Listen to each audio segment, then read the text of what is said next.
بہت سے لوگ ایسے بھی ہوتے ہیں جو قرض دینا پسند نہیں کرتے، تو یہ درست نہیں ہے۔ سرکار دو عالم صلی اللہ علیہ وسلم نے قرض دینے سے، قرض لینے سے منع نہیں فرمایا، اور خود بھی قرض لیا۔ البتہ قرض آپ صلی اللہ علیہ وسلم نے دیا نہیں، اس لیے کہ آپ صلی اللہ علیہ وسلم جو بھی ضرورت مند آتا تو اس کو بغیر قرض کے اسے دے دیتے تھے۔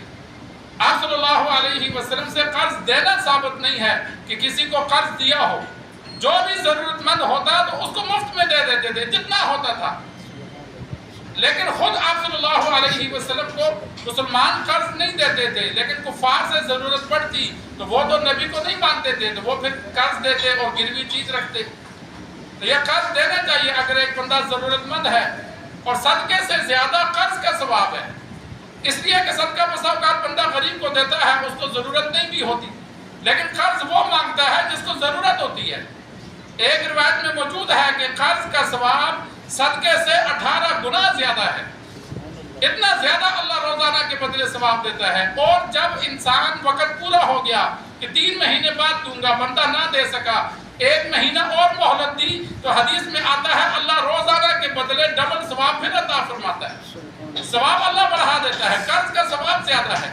لیکن ہاں جہاں خطرہ ہو، رقم زیادہ ہو، جس بندے پہ خطرہ ہو کہ یہ واپس نہیں کرے گا، تو اس کا بہترین طریقہ شریعت میں یہ ہے کہ اس کی کوئی چیز گروی رکھ لو۔ ایک بندے کو خطرہ ہے کہ یار ٹھیک ہے یہ مجبور تو ہے، بچی کی شادی ہے، یا اس کا والد بیمار ہے، یا خود بیمار ہے، لیکن اب اس کو میں 1,00,000 1.5 لاکھ 2 لاکھ دیتا ہوں، یہ واپس نہیں دے سکتا، یا کیا پتا اس کی نیت ٹھیک نہیں دے گا، یہ لین دین میں ٹھیک نہیں ہے، تو ایسے بندے سے پھر کوئی چیز گروی رکھ لے،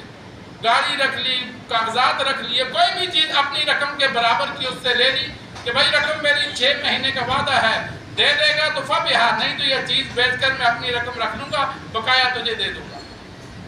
اس طریقے پہ بندہ پھر اس کو قرض دے دے۔ جہاں خطرہ ہو کہ میری رقم ڈوب جائے گی تو وہاں اس سے بندہ کوئی چیز گروی رکھ لے۔ عرب میں یہ دستور تھا کہ جن پر امید نہیں ہوتی تھی تو اس سے پھر وہ کوئی چیز گروی رکھ لیتے، اور جن سے کوئی خطرہ نہیں ہوتا تھا ان کے ساتھ لکھ لیتے تھے، 2 بندوں کے سامنے گواہی بنا کر لکھ لیتے تھے کہ اتنی رقم دی، فلاں چیز دی، اتنے عرصے کے لیے دی۔ ہم مسلمانوں میں ایک یہ بھی کمی ہے،